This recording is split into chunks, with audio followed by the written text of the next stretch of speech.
Rao Inderjit Singh Bharatiya Janata party के नेता हैं। हम्म, वो वहाँ तो टिकट दिला नहीं पा रहे, मेरी टिकट कहाँ कटवा देंगे। लेकिन वो ऐसे हुड्डा के तो दोस्त तो हैं। नहीं, हुड्डा के दोस्त है, लेकिन हुड्डा का अब मैं ज़्यादा उनका दोस्त हो गया हूँ। देखो, बिना पर्ची खर्ची की बात वो करते हैं। हम्म, उन्होंने कौन सी नौकरी दी है? फोर्थ क्लास की। यहाँ एमए और पीएचडी लोगों को चपड़ासी बना दिया उन्होंने। अच्छा, इस तरह के कोई समीकरण बनते हैं कि भाजपा से राव इंद्रजीत सिंह की बेटी को टिकट दे दी जाती है और आरती आपके सामने चुनाव लड़ती हैं और कांग्रेस उम्मीदवार आप होते हैं, तो किस तरह की फाइट रहेगी? और बहुत लोग ये कह रहे हैं कि उस स्थिति में हो सकता है कि यादविंदर जी अपने परिवार की मदद करें। बोरा जी, कुछ लोग ये कह रहे हैं कि राव इंद्रजीत सिंह, क्योंकि उनकी शैली है कि वो हमेशा राज के साथ रहते हैं, जिस भी पार्टी की हवा बनती है, राज बनता है, वो या तो उसमें अपनी जगह बना लेते हैं या फिर उनके साथ रहते हैं।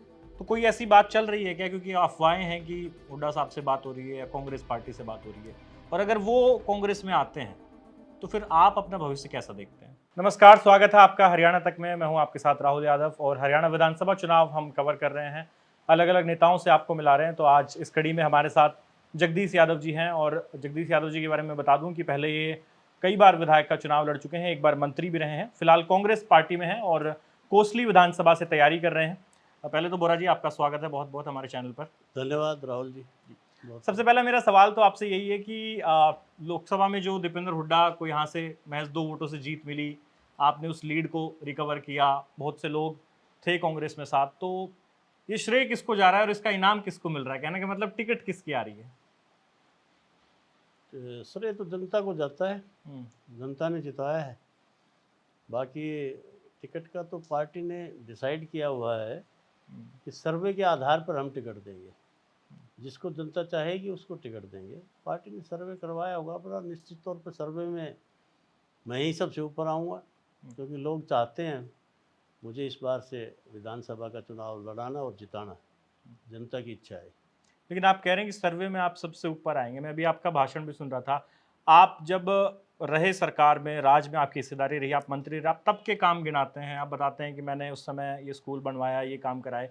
तो इतनी लंबी जो राजनीति, उसके बाद तो आपके पास राज कभी आया नहीं, तो आपने इन वर्करों को कैसे जोड़ के रखा हुआ है? और क्या कौन सा वो विश्वास है जो आज आप कह रहे हैं कि भाई इतने साल सत्ता में बाहर रहने के बाद भी सर्वे में आप ही ऊपर आएंगे? इसका राज क्या है? इसका राज तो वैसे तो जनता बता सकती है, नहीं, आप भी बताइए। आप लेकिन तो मेरा तो राज ये है कि मैं बड़ा स्पष्टवादी रहा हूँ। हम्म, मैंने कभी झूठ की राजनीति नहीं की।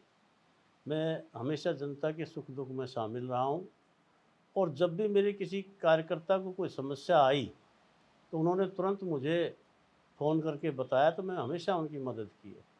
इसलिए लोगों का विश्वास है मेरे ऊपर, और वो ये चाहते हैं कि मैं किसी तरह राज में आऊँ, कि जिस दिन मैं चुनाव जीत कर के जाऊँ और सरकार बने तो उनके इलाके का विकास भी हो, बच्चों को रोज़गार भी मिले। इसलिए वो चाहते मुझे बनाना। वो निराश हो चुके दूसरे नेताओं से। पिछले 10 साल भारतीय जनता पार्टी का राज रहा, भारतीय जनता पार्टी के विधायक रहे, लेकिन लोग अपने आप को ठगा सा महसूस करते हैं, उनसे निराश हैं। उनको इस काबिल नहीं मानते कि वो विकास करवा पाएँ, और उन्होंने कुछ करवाया ही नहीं। उससे पहले भी ऐसा ही रहा। 10 साल जो भाई विधायक रहा, उससे भी लोगों में बहुत भारी निराशा रही। इसलिए वो अपना आदमी चुनना चाहते हैं, क्योंकि उन्होंने मेरा राज का टाइम देखा है। जब मैं 3.5-4 साल जब विधायक रहा और सरकार में मंत्री रहा, तो उनको उनका पूरा हक मिला। इलाके में विकास कार्य हुए, उससे पहले तो कोई काम हुआ ही नहीं था। मेरे से पहले 91 से 96 के बीच में राव इंद्रजीत सिंह मंत्री रहे, लेकिन वो कोई काम नहीं कर पाए। जब मुझे मौका दिया जनता ने, मैंने उनको उस समय 8,881 वोट से हराया था, हम्म, जो आपने आप में बहुत बड़ी जीत थी। और जीत करके जब मैं मंत्री बना तो मैंने जो गाँवों का विकास करना शुरू किया, इसलिए तो अब मैं चुनाव लड़ता हूँ तो सारी पार्टियों के, दूसरी पार्टियों के लोग उनके साथ इकट्ठे हो जाते हैं मुझे हराने के लिए, क्योंकि उनका एक ही मकसद है कि अगर जगदीश यादव जीत करके चला गया, और ये अगर 3 साल में जो काम किए थे, अगर इसको 5 साल और मिल गए, इतने काम करेगा कि आगे से तुम्हें गाँव में घुसने नहीं देंगे लोग। इस वजह से मेरे खिलाफ इकट्ठा होते हैं। हम्म।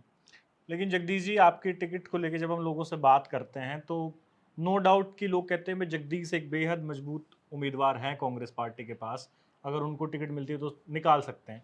लेकिन एक समीकरण जो दबी जुबान में वो ये चल रहा है कि जो राव इंद्रजीत सिंह आपके पॉलिटिकल राइवल हैं, वो नहीं चाहते कि आपका पॉलिटिकल कद बढ़े, और कहीं ना कहीं हुड्डा साहब से उनकी पुरानी दोस्ती, वो ये कम्युनिकेट कर सकते हैं कि भाई जगदीश को टिकट नहीं मिलनी चाहिए?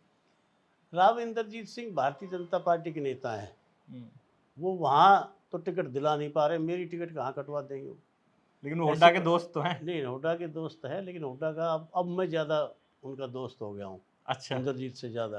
हम्म, क्योंकि इस चुनाव में जो हमने मिलकर के काम किया है, हम्म, उनका इतना भारी विश्वास मेरे ऊपर बना है कि उन्होंने एक ही बात कही थी जब मैं चुनाव जीत करके गया, कि मैंने हल्का आपको सौंप दिया था और आपने जीत करवाई, ये जीत आपकी जीत है। उन्होंने इस बात को मंजूर किया, उन्होंने मुझे शाबाशी दी है। इसलिए और सर्वे में जब करेंगे, सर्वे के आधार पर जब टिकट देंगे, तो मेरा सर्वे में नाम कट नहीं सकता। कोई भी सर्वे करवा लो, कोई भी एजेंसी से आके, क्योंकि जनता चाहती है मुझे चुनाव जिताना। जनता चाहती है मैं जीत करके जाऊं और सत्ता में उनको भागीदारी मिले और उनके इलाके का विकास हो। लेकिन बोरा जी, जब हम देखते हैं कि दक्षिणी हरियाणा की जो बेल्ट है उसमें फरीदाबाद से लेके भिवानी महेंद्रगढ़ तक तीनों जो विधानसभा ये बीजेपी ने जीती, जहां डेंट आया बीजेपी को वो इलाके दूसरे हैं। लेकिन कोसली से आप लोगों ने 2 वोटों से जिताई, तीनों लोकसभा। तीनों लोकसभा ही जीते, और कोसली से 2 वोटों से बिल्कुल कांग्रेस जीत कर गई है। लेकिन फिर भी बड़ी टफ फाइट है एक, क्योंकि 2 वोटों की जीत, उसको जीत आंकड़ों में कह सकते हैं, लेकिन बीजेपी वहां मजबूत तो आज भी, ये बात तो आप मानते होंगे। नहीं, ऐसा नहीं। जब हम कांग्रेस पार्टी वहाँ से जीत गई कोसली में, इस बार विधानसभा के चुनाव में बहुत बड़ी जीत होने जा रही है। हम रिकॉर्ड जीत वोटों से जीतेंगे, क्योंकि अहिरवाल के सब हलकों में कांग्रेस हारी है, सिर्फ कोसली में जीती है। और जब हम जीत गए हैं तो इसका मतलब ये है कि विधानसभा के चुनाव में बहुत भारी वोटों से हम जीतने जा रहे हैं। अच्छा, ये जो 2 वोटों की जीत हुई है, तो मुझे लगता है कि शायद शुरू में तो किसी को भरोसा नहीं था, हम भी आकलन करते तो हाँ, हमें लगता था कि भाई कोसली से 70,000 की जो 72,000 की लीड वो कम हो 75 सकती है। 75 की। हाँ, वो 30 हो जाएगी, 25 रह जाएगी, लेकिन जीत गई है तो किसी को कोई विश्वास नहीं मानता था, मैं मानता था इस बात को, क्योंकि मैं 6 अप्रैल को बेरी में कह के आया था नहीं। कि हम कोसली विधानसभा क्षेत्र से दीपेंद्र जी को जिता के भेजेंगे। और वो बात पूरी हुई, भगवान ने हमारी बात सुनी, जनता ने आशीर्वाद दिया और दीपेंद्र जी जीत करके गए हैं। और हमारा कॉम्बिनेशन ऐसा कॉम्बिनेशन है दीपेंद्र जी का और हमारा, कि अनबीटेबल है। अब कोसली में कभी ना दीपेंद्र जी को हरा सकता, ना मुझे कोई हरा सकता, ये हालत हो। बड़ा कॉन्फिडेंट है आप इस चीज़ को बहुत लेके। कॉन्फिडेंट। अच्छा, एक चर्चा ये चल रही है कांग्रेस में, और अब तो कुमारी शैलजा खुद कहने लगी हैं कि दलित समाज से मुख्यमंत्री क्यों नहीं हो सकता, और ये सबको पता है कि भूपेंद्र हुड्डा चाहते हैं कि दीपेंद्र हुड्डा सीएम बने। तो ये जो द्वंद्व है पार्टी के बीच का, ये फिर आगे कैंडिडेटों के सिलेक्शन तक आ जाता है, नीचे फिर वर्करों तक आ जाता है, और ये नुकसान करता है फिर पार्टी को। ये तो जब राज आने वाला होता है तो इस तरह की बातें चलती है। हर आदमी ये चाहता है कि राज में मेरा हिस्सा हो, उसके लिए प्रयास करते हैं, लेकिन पार्टी एक है, एकजुट होकर के चुनाव लड़ेंगे। और विधायक दल का नेता तो कांग्रेस पार्टी चुनाव के बाद ही तो चुनेगी। अब जब हुड्डा साहब के चाहने वाले ज़्यादा होंगे तो हुड्डा साहब ही बनेगी। आपको लगता है कि दीपेंद्र हुड्डा एक प्रबल दावेदार हैं बिल्कुल मुख्यमंत्री? दावेदार हैं, बहुत काबिल आदमी है। सारे हरियाणा प्रदेश में उन्होंने इस बार जो अभी पद यात्रा कर रहे हैं, बहुत भारी बदलाव लेकर के आए, उनको लोग चाहते हैं। अच्छा, ये जो 10 साल का टेन्योर रहा, बीजेपी से विधायक भी रहा कोसली से बीजेपी का, और सरकार भी रही, तो वो कहते हैं कि हमने बिना पर्ची बिना खर्ची की नौकरियां दी हैं। इस इलाके के बच्चे पहले नौकरी नहीं लगते थे, देखा जाता था एड्रेस कि भाई कहाँ का है, रिजेक्ट कर दिया जाता था। इस तरह की बातें कहते हैं, और ये मुद्दा लेकर भाजपा जा रही है लोगों के बीच में। तो आपको लगता है कि इस पे एक बार फिर से यहाँ की जनता क्या भरोसा जताएगी? देखो, बिना पर्ची खर्ची की बात वो करते हैं। हम्म, उन्होंने कौन सी नौकरी दी है? 4th क्लास की। यहाँ एमए और पीएचडी लोगों को चपड़ासी बना दिया उन्होंने। ये बिना पर्ची और खर्ची की नौकरी है। जिस पद के वो काबिल थे वो तो दिए नहीं। जितने भी क्लास 1 क्लास 2 की जो भर्तियां की है, उन सब में भ्रष्टाचार है। एचपीएससी के जो मेंबर के यहाँ छापा मारा, उनके नोट मिल गए, सेक्रेटरी के यहाँ नोट मिले। तो इस प्रकार से कहाँ पर्ची और खर्ची की बात करते? दूसरे प्रदेशों के भर दिए हैं, वो कैसे आ गए? कौशल रोजगार निगम जो बनाया, इसमें ना तो रिजर्वेशन है ना मेरिट है, जिसको भी चाहे उसको लगा दिया। और ये भी एक ठेकेदारी ही है, सरकार ठेकेदार बन गई, इसमें नौकरी दी कहाँ है? ये सब बहकाने की बात है। लोग इतने परेशान हैं कि एमए और पीएचडी भी चपरासी की नौकरी पाना चाहता है, क्योंकि रोजगार दे ही नहीं रहे। उनके उनकी इस पद के, उनके लायक जो पद है, उन पर नौकरी नहीं लगाते। 2 लाख पद खाली पड़े हैं। अगर उन पर भर्तियाँ निकाली जाए और उन काबिल आदमियों को लगाया जाए तो हम मानेंगे हाँ उन्होंने भर्तियाँ की है। ये कच्ची नौकरी लगाने से क्या होता है, या फोर्थ क्लास, तो ये नौकरियाँ दी है इन्होंने। इससे लोग संतुष्ट नहीं है, निराश है, क्योंकि लोग पढ़ लिख करके जिस काबिल हैं उस काबिलियत के हिसाब से पद चाहते हैं, वो उनको नहीं मिल पाए। वो कांग्रेस सरकार दे सकती है। अच्छा, एक भाजपा ना ओबीसी मुख्यमंत्री का जो नारा लेकर चल रही है कि हमने पिछड़े समाज से मुख्यमंत्री दिया है, और अगर कांग्रेस में हिम्मत है वो चैलेंज कर रहे हैं कि हुड्डा साहब जाएं और किसी पिछड़े व्यक्ति का नाम लेकर आएँ सोनिया गांधी से कि ये सीएम बनेंगे। तो जो ओबीसी कार्ड बीजेपी खेल रही है, उसके बाद जो क्रीमी लेयर में जो बदलाव किया गया, 6 लाख से 8 लाख किया गया, ये तमाम चीज़ें वो गिना रहे हैं कि ओबीसी का वोट बैंक देखो हम हैं ओबीसी के हिमायती। लेकिन आप एक बात सोचिए ना, जो 6 लाख उन्होंने किया, वो 5 साल या 10 साल से लोग इससे महरूम रह गए उन पदों से, क्रीमी लेयर में आ गए। अब चुनाव के समय क्यों किया? जो पिछले 5 साल में जिनको भर्ती होना था वो नहीं हो पाए, रिजर्वेशन का फ़ायदा नहीं उठा पाए वो, क्योंकि वो 6 लाख के क्रीमी लेयर में आ गए। अब 8 लाख करने का क्या फ़ायदा? और कांग्रेस पार्टी ने तो ये कह दिया है कि हम 10 लाख करेंगे, ताकि जो पीछे भी रह गए हैं उनको हक नहीं मिल पाया, आगे मिले उनको। और इतना ही हक देने वाले हैं तो एक जो हमारा मुद्दा चल रहा है कि जातिगत जनगणना, ये वो क्यों नहीं करवा देते? पिछड़ा वर्ग का अगर सम्मान देना ही चाहते हैं, अगर पिछड़ा वर्ग का मुख्यमंत्री की बात करते हैं, तो जातिगत जनगणना करवाएं, सबको उसको बराबर का उसको हक मिले, जिसकी जितनी संख्या उसको उतना ही हक मिल जाएगा। ये क्यों नहीं करवाते? लेकिन ये लाइन तो कांग्रेस पार्टी ने भी नहीं पकड़ी है ना बुरा जी। पहले जब एक समय में देश में कांग्रेस की सरकारें थी तो वो भी कास्ट सेंसस के खिलाफ थे, जब समाजवादी लोग ये आवाज़ उठाते थे, या बिहार यूपी से जो दूसरे नेता हैं वही आवाज़ उठाते थे, तो कांग्रेस को भी लेट समझ आया ना। ये ऐसा ऐसा नहीं होता है। ये क्या होता है, हर चीज़ का समय पे बाहर आती है बात। अब जब सरकार में जब होते हैं तो जैसे सोच जिस तरह की अब बीजेपी की है, ये नहीं कर पाए। अब क्रीमी लेयर को चुनाव में आके ही समझ में आया इनको, जब वोट नहीं मिले पार्लियामेंट के चुनाव में, तो इनको बदलना पड़ा। तो इसलिए जातिगत जनगणना का हिसाब ऐसा है कि जो लोग पिछड़ गए हैं उनको अगर सही मायने में आगे लाना चाहते हैं तो उनको उनका हक मिलना चाहिए। इसमें कोई फाइनेंशियल मैटर भी नहीं है। उनको पूरा हक मिले, जब वो आगे आएंगे तो देश का उद्धार होगा, वरना कैसे होगा? अच्छा, इस तरह के कोई समीकरण बनते हैं कि भाजपा से राव इंद्रजीत सिंह की बेटी को टिकट दे दी जाती है और आरती आपके सामने चुनाव लड़ती हैं और कांग्रेस उम्मीदवार आप होते हैं, तो किस तरह की फाइट रहेगी? और बहुत लोग ये कह रहे हैं कि उस स्थिति में हो सकता है कि यादविंदर जी अपने परिवार की मदद करें। देखो, वो उसके बारे में तो मैं नहीं कह सकता, लेकिन ये है कि चुनाव तो चुनाव है। मैं तो राव इंद्रजीत सिंह को हरा के ही तो विधायक बना था, तो मुझे तो इस बात से कोई डर नहीं लगता। चुनाव तो कोई भी लड़ सकते, सबका स्वागत है। जो भी लड़ना चाहे लड़े, वो उनका अपना फैसला होगा। वो क्या चाहते हैं वो तो वही फैसला करेंगे।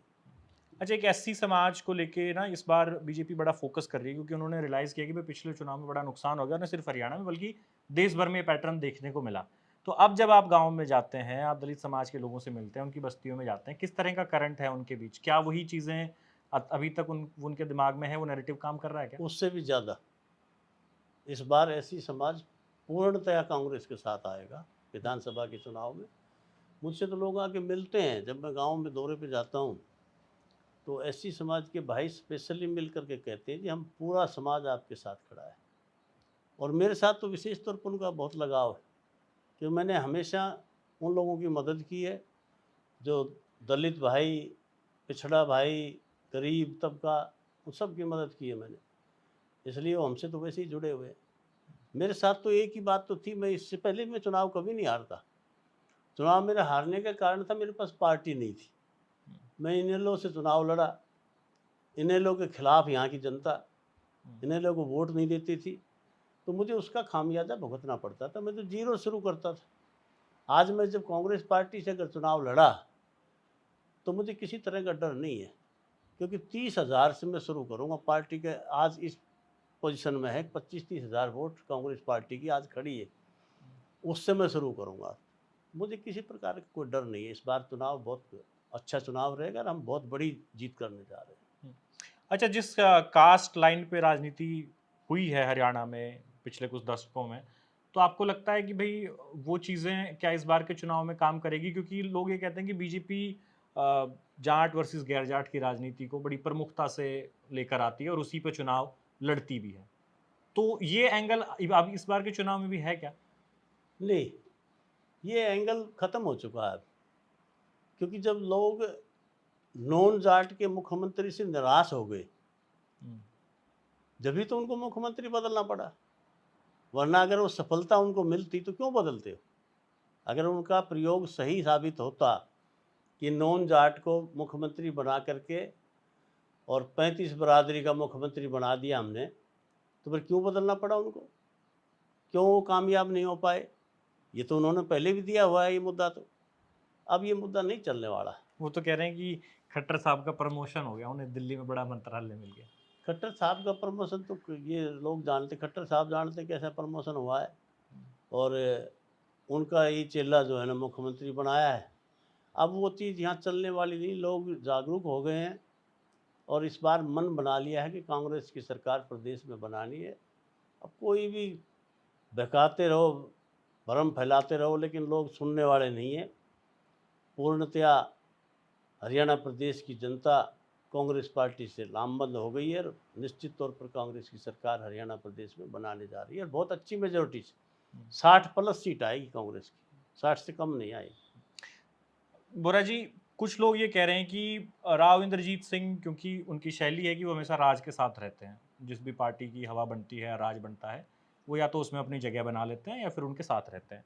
तो कोई ऐसी बात चल रही है क्या? क्योंकि अफवाहें हैं कि हुड्डा साहब से बात हो रही है या कांग्रेस पार्टी से बात हो रही है, और अगर वो कांग्रेस में आते हैं, तो फिर आप अपना भविष्य कैसा देखते हैं?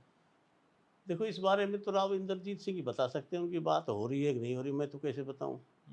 लेकिन ऐसी कोई बात है नहीं। ये तो प्रेशर टैक्टिस है अच्छा।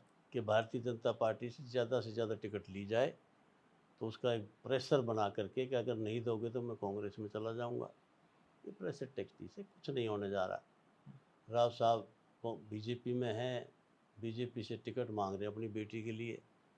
बेटी की टिकट मिल जाएगी तो बीजेपी पार्टी बहुत अच्छी हो जाएगी और वो उसी में जुड़े रहेंगे। क्या आप कह रहे हैं उनकी लड़ाई सिर्फ बेटी की टिकट तक है? बस इतनी ही है। वो अपने से बाहर आज तक निकले ही नहीं है। उनको ऐसा ऐसा समय आया कि चौधरी भजनलाल ने उनका मंत्रालय खोज करके हल्का मंत्रालय दे दिया, तो भी वो बैठे रहे कुर्सी पर। ऐसा समय भी आया कि राव तुलाराम के शहीदी दिवस की छुट्टी को रद्द कर दिया चौधरी बंसीलाल ने। उस कैबिनेट में थे वो मंत्री, लेकिन वो मंत्री पद नहीं छोड़ा, उन्होंने चिपके रहे उससे। वो कुर्सी को नहीं छोड़ सकते। दिल्ली की कोठी और कुर्सी से उनको बेहद लगाव है और बहुत प्यार है उनको। वो उसके लिए कुछ भी कर सकते हैं। तो लोग यही तो कह रहे हैं ना कि वो कुछ भी कर सकते हैं राज के लिए, तो वो कांग्रेस में तो भी आ राज सकते में हैं। है अब। राज अभी तो हरियाणा में अगर उन्हें लगेगा। मोदी जी की सरकार बन गई, 5 साल के लिए बनाया राज, बेशक गिर जाओ लेकिन है तो 5 साल के लिए। वो 5 साल का राज छोड़ करके ऐसी अच्छा। पार्टी में क्यों आएंगे जहाँ पर केंद्र में सरकार नहीं हो जिनकी। हाँ, अगर बीजेपी आने वाली नहीं होगी जब वो इस बारे में सोच सकते हैं। तो उसी कंडीशन में फिर क्योंकि सवाल ये आ जाता है ना कि आप तो दुर्विरोधी हैं एक दूसरे के, फिर जगदीश कहाँ जाएगा? ये तो कयास लगाए जाते हैं। ये तो कोई सवाल नहीं है। क्या होगा कल, क्या होगा कल का तो कल ही बताएगा क्या होगा। जब हाँ। बोरा जी, आखिरी सवाल है मेरा। हम्म, कोसली जो विधानसभा है, बड़ा एक मिक्स्ड सा एरिया है, अलग अलग जगहों पे अलग अलग तरह की समस्याएं, अलग अलग तरह के लोगों के मुद्दे हैं। तो किस तरह का कोसली आप लोगों को प्रॉमिस कर रहे हैं, किस तरह का बनाना चाहते हैं आप अपने हलके को, अगर आपको मौका मिला, विधायक चुने गए और सरकार में आपकी हिस्सेदारी हुई? मैं कोसली विधानसभा क्षेत्र का एरिया का चहुमुखी विकास करना चाहता हूँ। चहुमुखी, सिर्फ गलियां पक्की करवाने से विकास नहीं होता। आज गाँव की जो हालत है वो इतनी बुरी हालत है कि गाँव में किसी गाँव का जोहड़ गाँव के बीच में है या गाँव के पास है तो सारा गंदा पानी उस जोहड़ में डाल दिया है। मच्छर पनप रहे हैं, बीमारियां फैल रही है। बहुत ज़रूरी है कि इसके गंदे पानी की निकासी का इंतज़ाम किया जाए, सीवर सिस्टम बनाया जाए, गाँवों को इस गंदगी से निकाला जाए। दूसरा अहम काम है कि आप देखते हो कि हरियाणा प्रदेश में हुड्डा साहब की सरकार थी, जब भी उन्होंने खेलों को बहुत बढ़ावा दिया कि पदक पाओ और पदक लाओ और पद पाओ, लेकिन हमारा इलाका इससे अछूता रह गया। क्या वजह रही? हमारे इलाके में क्या खिलाड़ी नहीं हो सकते? इनको अवसर नहीं मिला। मैं चाहता हूँ यहाँ पर स्टेडियम बने, खेल की नर्सरियाँ आए, कोच आए और यहाँ के बच्चों को भी वो अवसर मिले ताकि वो भी कम्पीट कर पाएँ। इस प्रकार की हम सुविधा देना चाहते हैं। आज स्कूलों की क्या हालत हो गई है। स्कूल, जब मैं मंत्री था मैंने 37 स्कूलों के दर्जे बढ़ाए थे जाटसाना विधानसभा क्षेत्र में, ताकि बच्चों को यहाँ गांव में रह कर के शिक्षा मिल पाए। 15 तो +2 के स्कूल बनाए थे ताकि लड़कियों को लड़कों को बाहर ना जाना पड़े। तो वो इसलिए था कि हम शिक्षा को बढ़ावा देना चाहते हैं। शिक्षा के क्षेत्र में किया हुआ काम बहुत बड़ा काम होता है। चौधरी भूपेंद्र सिंह हुड्डा ने भी अहिरवाल में जो काम किया सबसे बड़ा, वो शिक्षा के क्षेत्र में काम किया है। विश्वविद्यालय बनाया, पाली में एक विश्वविद्यालय, सेंट्रल यूनिवर्सिटी बनाई। यहाँ पे गवर्नमेंट कॉलेज ही नहीं था रेवाड़ी में, तो अहिर कॉलेज और केएलपी कॉलेज 2 कॉलेज हुआ करते थे। अगर गवर्नमेंट कॉलेज बनाए तो भूपेंद्र सिंह हुड्डा जी की सरकार में बने। खरखड़ा में स्कूल, कोसली में कॉलेज, खरखड़ा में कॉलेज, गुरावड़ा में कॉलेज। तो इस प्रकार से इतनी संस्थाएं उन्होंने खोली, सरकारी कॉलेज, सैनिक स्कूल, ये सब उनके टेन्योर में आया। तो शिक्षा में जो काम किया हुआ काम होता है वो बहुत बड़ा काम होता है। उससे इलाके का चहुमुखी विकास सही मायने में होता है। अब सरकारी स्कूलों की हालत दयनीय हो गई है।